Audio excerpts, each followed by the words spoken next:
Hai semuanya.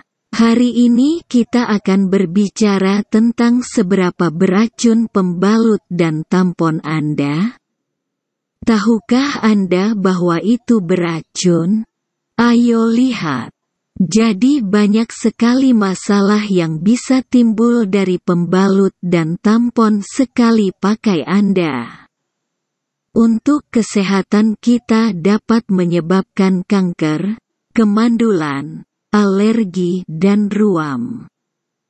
Bagi orang yang menangani limbah sanitasi dapat menyebabkan penyakit berbahaya seperti HIV, hepatitis, masalah kulit.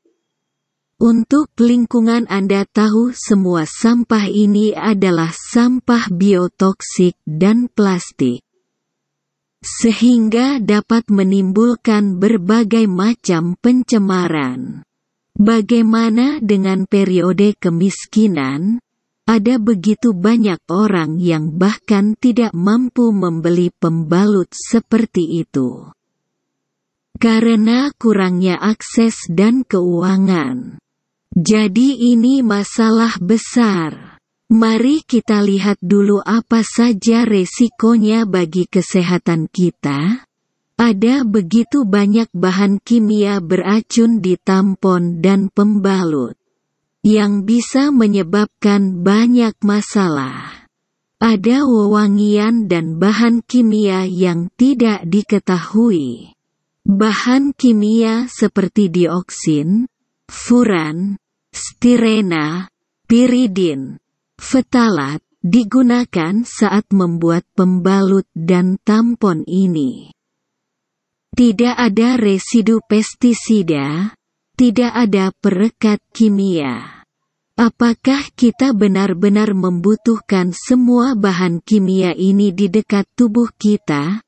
Ada stiren juga ditemukan di ban mobil. Ada klorometana yang juga merupakan produk sampingan dari penyulingan minyak bumi. Ada kloroetane yang ditemukan di gelas styrofoam. Ada estan yang merupakan bagian dari penghapus cat kuku. Dengan serius. Kulit di daerah vagina kita sangat rapuh dan sangat permeabel. Memiliki jaringan suplai darah yang luas. Jika Anda memasukkan sesuatu ke dalam vagina Anda, bahan kimia dapat diserap. Mereka dapat diserap oleh kulit dan masuk ke tubuh kita melalui darah. Jadi bahan kimia yang dimiliki pembalut dan tampon kita, masuk ke dalam darah kita dan dapat menyebabkan banyak masalah. Dan Anda tahu kami terpapar mereka hanya 5 hari per bulan. Benar. Tapi 5 hari per bulan selama 35 tahun. Yang membuat total 7,5 sampai 10 tahun. Perusahaan tidak diharuskan untuk mengungkapkan isinya. Mengapa? Karena mereka mengatakan bahwa ini adalah perangkat medis. Jadi mereka bebas untuk tidak mengungkapkan bahan-bahannya. Sekarang bahan kimia yang paling berbahaya dari semuanya adalah dioksin, karsinogen manusia yang dikenal yang berarti agen penyebab kanker yang diketahui. Dan tidak hanya kanker, tetapi juga menyebabkan masalah yang berkaitan dengan sistem reproduksi dan perkembangan tubuh. Itu merusak sistem kekebalan tubuh. Itu mengganggu hormon kita. Itu menyebabkan masalah dengan kulit kita. Kanker apa yang bisa disebabkan? Ada kanker payudara, kanker serviks, kanker ovarium. Begitu banyak orang menderita kanker payudara dan begitu banyak kematian terjadi setiap tahun. Itu adalah penyebab utama kematian oleh kanker di kalangan wanita di seluruh dunia. Kanker serviks adalah kanker paling umum kedua di Asia dan Afrika. Sekarang ada masalah lain yaitu endometriosis.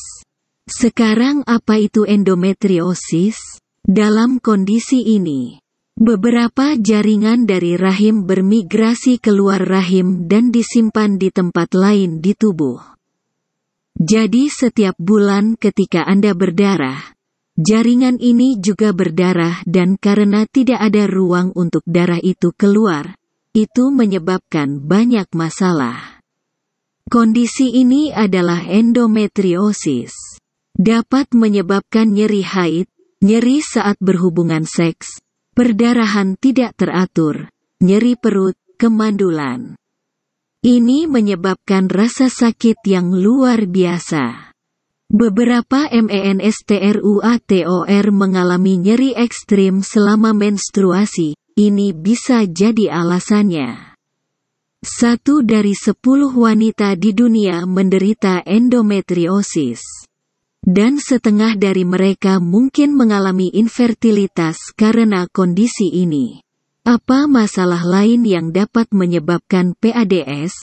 Ada parfum, pewarna, bahan kimia.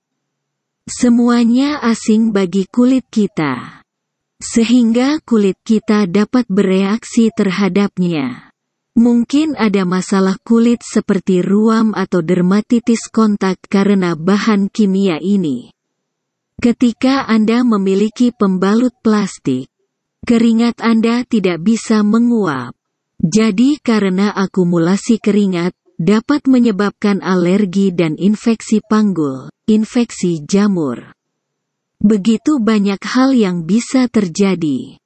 Bagaimana dengan petugas kebersihan yang tidak memiliki alat pelindung diri seperti sarung tangan atau sepatu boot? Banyak pekerja sanitasi tidak akan memilikinya. Mereka bersentuhan dengan pembalut dan tampon yang mengandung darah dan mereka dapat mengembangkan banyak infeksi dan penyakit berbahaya. Mengapa mereka harus menderita karena kita ceritakan?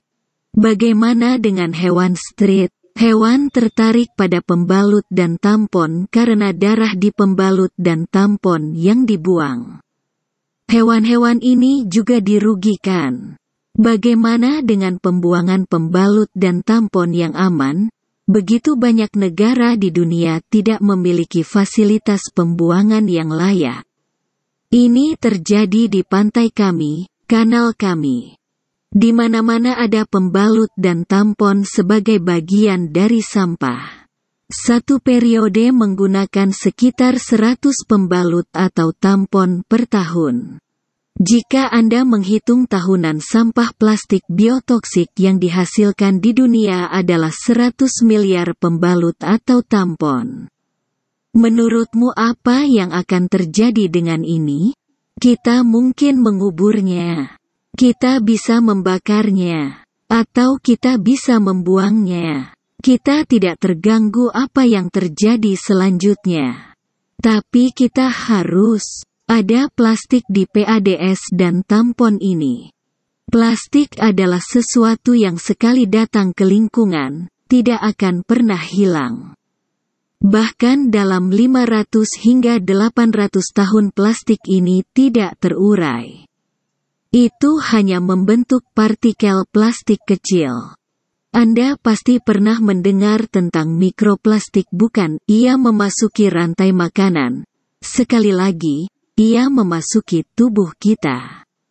Itu mencemari tanah kita. Itu menghasilkan tanah, air, dan udara kita.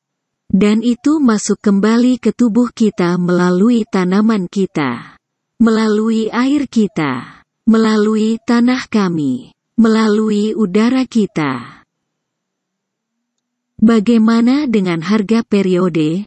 Haruskah kita membayar begitu banyak untuk sesuatu yang begitu fisiologis dan alami? Jadi jika satu orang menggunakan 100 pembalut atau tampon per tahun, mereka menghabiskan sekitar $100. Di sini saya telah mengonversinya dalam dolar AS, euro, dan rupiah India. untuk pengertian Anda. Periode biaya begitu banyak. Tetapi begitu banyak orang di dunia bahkan tidak mampu membeli makanan enak.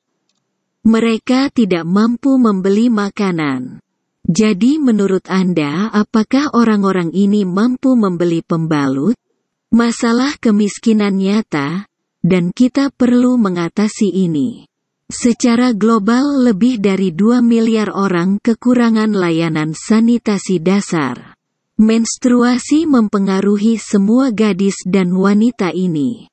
Mereka tidak bisa pergi ke sekolah. Mereka hidup dalam kemiskinan. Apa yang akan Anda pilih antara makanan dan pembalut jika Anda harus melakukannya? Jadi apa solusi untuk semua masalah ini? Apakah ada solusi? Ya, produk menstruasi yang dapat digunakan kembali atau berkelanjutan, yang sekarang tersedia adalah solusinya. Jadi ada pembalut atau pembalut kain yang bisa digunakan kembali. Anda bisa membuat kapas sendiri. Jika Anda tidak ingin membuat, tidak apa-apa. Anda bisa membelinya. Mereka sekarang tersedia di mana-mana. Ini mengurangi pengeluaran Anda. Satu pad dapat dicuci dan digunakan kembali sekitar 100 kali. Anda dapat menggunakan 4 hingga 6 pembalut yang sama selama 2 hingga 3 tahun. Dan terbuat dari bahan katun sehingga tidak menyebabkan iritasi atau ruam. Mereka tidak memiliki bahan kimia berbahaya. Mereka dapat terurai secara hayati. Mereka tidak akan menyebabkan kemiskinan. Bahkan jika Anda benar-benar membelinya, biaya totalnya akan lebih murah daripada yang Anda belanjakan setiap tahun untuk pembalut dan tampon sekali pakai Anda. Anda tidak akan pernah melewatkan sekolah atau kuliah Anda. Dan itu juga mengurangi rasa sakit selama periode. Alternatif lain adalah cangkir menstruasi. Cangkir menstruasi adalah cangkir lipat yang terbuat dari silikon kelas medis. Ini bukan plastik, itu agak mahal. Jadi mungkin sekitar Rp1.000 dalam mata uang India. Jika Anda mampu membelinya sekali, 1 atau 2 cangkir sudah cukup untuk 10 tahun. Iya, Anda tidak salah dengar. 10 tahun. Dan itu memberi Anda kebebasan beraktivitas. Kamu bisa berenang. Kamu bisa menari. Itu cocok di vagina Anda. Seperti tampon. Tapi itu jauh lebih aman daripada tampon untuk kesehatan Anda dan lingkungan. Jadi mari kita bermimpi untuk waktu yang bahagia. Sehat dan berkelanjutan untuk semua orang. Anda dapat menonton saluran saya untuk lebih banyak video. Anda dapat menonton video tentang cara membuat sanitary padreusable sendiri di rumah secara gratis. Dengan model yang saya kembangkan, setiap orang dapat membuat pad mereka sendiri. Anda dapat menghubungi saya melalui komentar di YouTube atau email untuk pertanyaan apapun. Anda juga bisa menjadi sukarelawan. Anda dapat menerjemahkan video ini dalam bahasa Anda sendiri. Sehingga orang-orang Anda sendiri juga dapat memahaminya dengan nyaman. Jadi Anda dipersilakan untuk melakukannya. Ini adalah sumber yang saya gunakan. Waktu bahagia semua orang. Menyebarkan informasi ini. Terima kasih.